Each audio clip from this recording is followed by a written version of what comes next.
नमस्कार दर्शकों, बाद आज के चैनल के कार्यक्रम खबरदार खबरों में आपका स्वागत है। आपको बता दें कि इस कार्यक्रम में हम आपको देश दुनिया की दमदार खबरें संक्षिप्त में बताएंगे। तो लीजिए आज की खबरदार खबरें।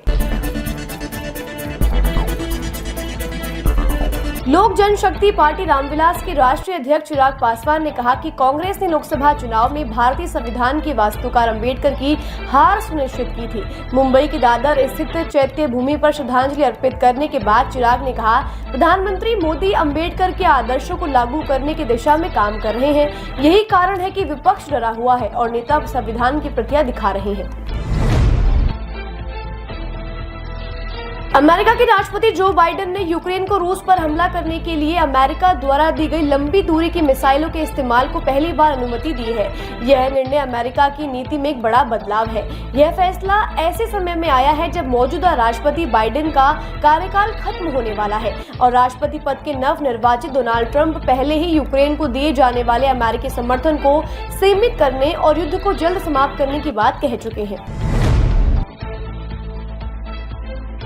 उत्तरी गाजा के बेत लाहिया में आज सुबह सोमवार को इजरायली हमले में कम से कम 30 लोग मारे गए। बेत लाहिया में कमाल अदवान अस्पताल के निदेशक होसम अबू साफिया ने यह भी बताया कि हमले में दर्जनों लोग घायल भी हुए हैं और कई लोग अभी भी मलबे के नीचे दबे हुए हैं। कई मकानों को नुकसान पहुंचा है। वहीं इजरायली सेना ने बताया कि उसने बेत लाहिया में आतंकवादी ठिकानों पर कई हमले किए हैं। युद्ध क्षेत्र से नागरिकों को निकालने के प्रयास जारी है। छत्तीसगढ़ के बीजापुर जिले में 8 नक्सलियों को गिरफ्तार कर उनके पास से भारी भरकम मात्रा में विस्फोटक बरामद किए गए हैं। गिरफ्तार किए गए नक्सली सुरक्षा बलों को निशाना बनाने के लिए वो असूर टेकमटला मार्ग के बीच आईईडी लगाने की योजना बना रहे थे। इन नक्सलियों को जिला रिजर्व गार्ड और स्थानीय पुलिस द्वारा चलाए गए नक्सल रोधी अभियान के दौरान असूर व टेकमेटला गाँव के बीच गिरफ्तार किया गया।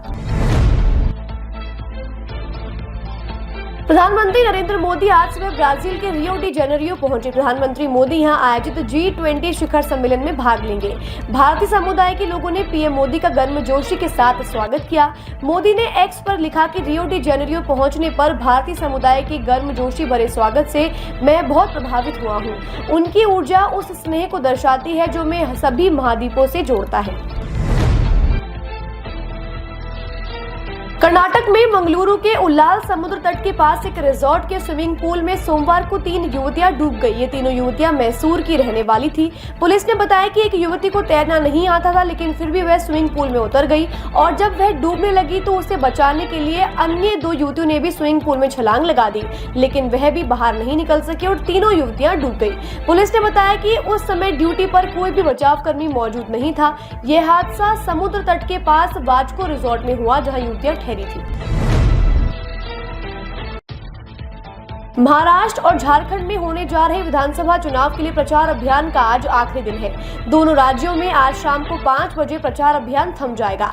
आपको बता दें कि महाराष्ट्र की 288 सीट और झारखंड में दूसरे फेज की 38 सीटों पर 20 नवंबर को वोटिंग होनी है। वहीं 23 नवंबर को वोटों की गिनती की जाएगी। ऐसे में आज चुनाव प्रचार के आखिरी दिन दोनों राज्यों में पार्टियों की दिग्गज जीत के लिए अंतिम हुकार भरने जा रहे हैं।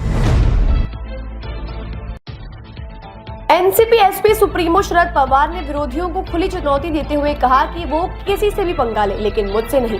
उन्होंने अपने समर्थकों से अपील करते हुए कहा कि अजीत पवार के नेतृत्व में बगावत करने वालों को न केवल हराएं बल्कि उन्हें बुरी तरह से हराएं। उन्होंने दल बदल के एक प्रकरण को याद करते हुए बताया कि उन्हें 5 दशक पहले विधानसभा में विपक्ष के नेता का पद गंवाना पड़ा था और अपने दृढ़ संकल्प की बदौलत उन्होंने बाद में उन सभी को परास्त किया जिन्होंने उनके साथ विश्वासघात किया था। इंडियन प्रीमियर लीग 2025 के लिए मेगा ऑक्शन का मंच सज चुका है। इस बार यह मेगा नीलामी सऊदी अरब के जेदा में 24 और 25 नवंबर को 2 दिनों तक चलेगी। इस नीलामी के लिए 1574 खिलाड़ियों ने रजिस्ट्रेशन कराया था, लेकिन इनमें से 1000 खिलाड़ियों को आईपीएल ने शॉर्टलिस्ट कर बाहर निकाल दिया है और अब सिर्फ 574 प्लेयर्स पर ही बोली लगेगी। बांग्लादेश के अंतरिम सरकार के मुख्य सलाहकार मोहम्मद यूनुस ने देश में हिंदुओं पर हो रहे हमले को लेकर बड़ा बयान दिया। उन्होंने कहा कि धार्मिक अल्पसंख्यकों को लेकर बेवजह डर फैलाया जा रहा है। देश के आवाम को एक संदेश में उन्होंने कहा कि उनकी सरकार धार्मिक अल्पसंख्यकों पर हमले से जुड़ी हर घटना की जांच कर रही है। हम हर संभव प्रयास कर रहे हैं ताकि सिर्फ हिंदू ही नहीं बल्कि देश का प्रत्येक नागरिक इस हिंसा का शिकार ना हो। हम इसे लेकर प्रयास कर रहे हैं। खबरदार खबरों में आज के लिए बस इतना ही। कल फिर नई खबरों के साथ हम होंगे आपसे रूबरू। नमस्कार।